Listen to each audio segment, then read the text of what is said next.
What's happening? What's the business? It's your boy Landlord from Alabama, back with another video. And today, man, I want to talk about the Dallas Cowboys #1 receiver, CeeDee Lamb, CeeDee Lamb. Know what I'm saying? He is the guy. He's got that call up. You know, we don't have Coop no more, man, so it's going down. Now it's CeeDee Lamb time to shine. We gave him 88 because we had a lot of faith and a lot of hope and a lot of belief in CeeDee Lamb potential and becoming the #1 target, man. So now is the time. We got rid of Amari Cooper. Cedric Wilson left for more money. So now he is the guy. Standing at 6'2", 198 pounds, soaking wet. You know, he got a lot of decent moves and some good footwork, man. And I think he's ready to exceed and excel as a #1 wide receiver. But let's take a look at his career as a whole, even from college all the way to the NFL. For the most part, CeeDee has rarely had the same quarterback for consecutive years. His first year at Oklahoma, he had Baker Mayfield. His second year at Oklahoma, he had Kyler Murray. Then his third year, he had Jalen Hurts. So now his fourth year coming into the NFL, well, his first year rather, he had Dak Prescott for 5 games and Dak got hurt. So, you know, he had to play with Andy Dalton. Then last year, he got a full year of Dak Prescott. So hopefully 2022 is the season where he have 2 consecutive seasons with the same quarterback.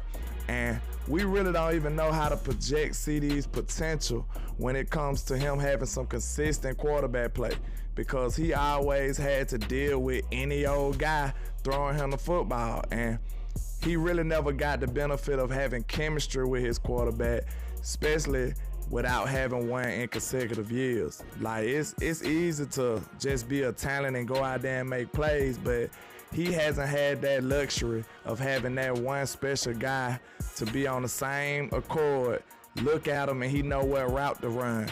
He hasn't had that luxury as of yet in his career. Okay, the first year with Baker Mayfield, he had 46 catches, 807 yards, and 7 touchdowns.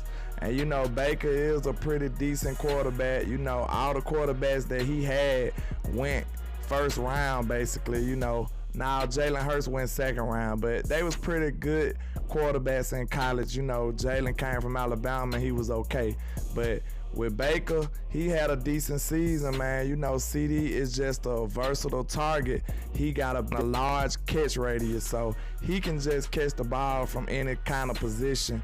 Long as you get it in his area, CeeDee will bring it in. Okay, now let's look at him with Kyler Murray, his good friend K1, the quarterback of the Cardinals. You know, he had 65 catches with 1,158 yards and 11 touchdowns in his sophomore campaign with Kyler Murray. And you know, Kyler is a very dynamic quarterback, man. He's like Allen Iverson back there. He's very, very versatile, very fast, very quick. So, you know, he was able to extend the play and give CeeDee even more time to get open and manipulate them coverages. So I bet that was a good combination between Kyler Murray and CeeDee Lamb. You know, they good friends, even though Kyler's the ops, you know what I'm saying? He beat us last year, but, you know, CeeDee did a good job, man. He was a very productive receiver every year at Oklahoma. Now his final season in Oklahoma 2019 with Jalen Hurts, his production consistently went up again. He had 62 catches with over 1,300 yards and 14 touchdowns this time, man. So, you know, if he can do all that type of production with a very, very trash quarterback in Jalen Hurts, you know, he's finna eat up these defenses with Dak Prescott. He's finna feast on them because, you know, Dak is a different animal, man. Jalen Hurts is a okay quarterback. He kind of played pretty good last year, a few games, but, you know, he's no world beater by any stretch of the imagination. So, you know, if he was able to produce that much with Jalen Hurts, you already can tell that it was gonna transfer into the NFL for sure. And now we can talk about him in Dallas. Okay, his first campaign, like we said, Dak got hurt, and then he had played 5 games with Dak, and then he played the rest with Andy Dalton, I believe, a couple with Gary Gill. But CeeDee really showed out and still was able to produce. He been battling the uphill battle all his career, just trying to get some consistent quarterback play, and his stats and his production has not suffered from all these quarterbacks and random guys throwing on the football. He's still been able to produce.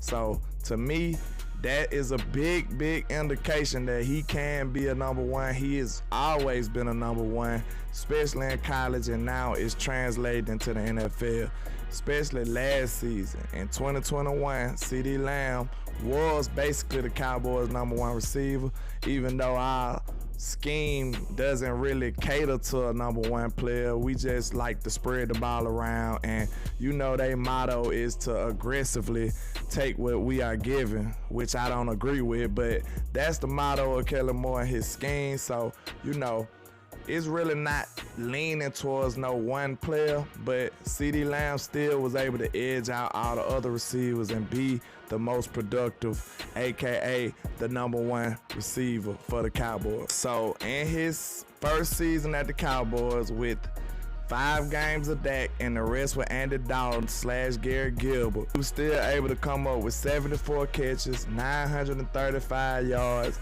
and 5 touchdown passes with inconsistent quarterback play throughout that whole rookie year.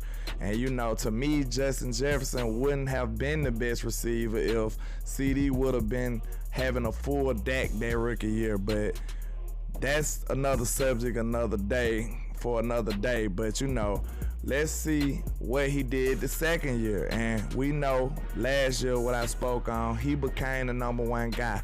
His production went up. He caught 79 receptions for 1,100 yards and 6 touchdowns. So, you know, that was a pretty good year for a second-year player, man. I can't wait to see what CeeDee Lamb does in his number one role for his second year.